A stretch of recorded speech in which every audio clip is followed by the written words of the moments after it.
when I was really sick, I had There it is. too low of cholesterol. And I mean, this is back in the 90s, probably earlier than that. But I was asking doctors, is there such a thing as too low of cholesterol? And they're like, no, the lower the better. And I never No, believed it. And, you know, I have people talk to me and, oh, yeah, like my sister, for example, I want my cholesterol. I felt really good at 145. I'm like, that's too low. So can yeah, you, I don't know if that's a yeah. topic for a different day, if that's too No, much. no, it's great. If anyone's bored by the conversation, they don't have to listen, but these are all common questions that are really good. So one,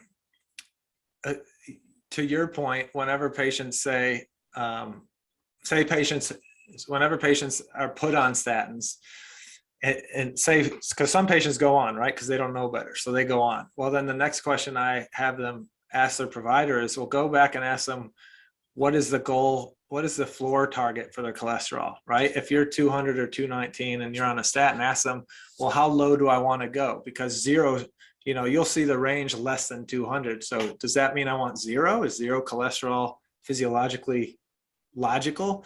No, cholesterol is the steroid backbone for all of our sex hormones, all of our, so your cortisol and your estrogen and your testosterone, and your progesterone. If you have no cortisol, you're not making those.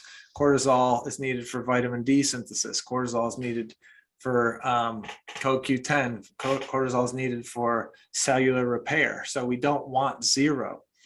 There's research showing that, especially in postmenopausal women, the lower you go below 200, the worse things get. The lower you go below 180, the very worst, you know, gets even worse. And below 150, your risk of breast cancer and type 2 diabetes skyrocket. So, you know, you need to ask the doctor, if you're actually going to say yes to the statin, you need to ask the doctor, well, what is our goal here? And are we going to follow it? Because often it's like, no, here, you're on this for the rest of your life, and we don't care what you get to. So I think if you look at your lab test, the range for cholesterol is 0 to 200 is normal. Yeah, it depends on the lab. Some will Yeah. say 0 to 200, or some will just have a less than 200, right? And so that's ridiculous, because zeros, you'd be dead if you had zero, I promise.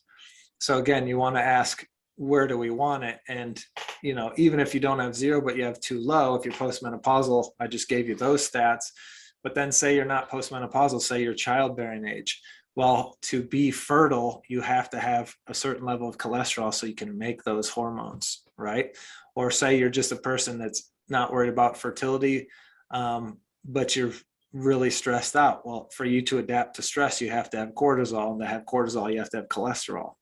So we can't have zero cholesterol.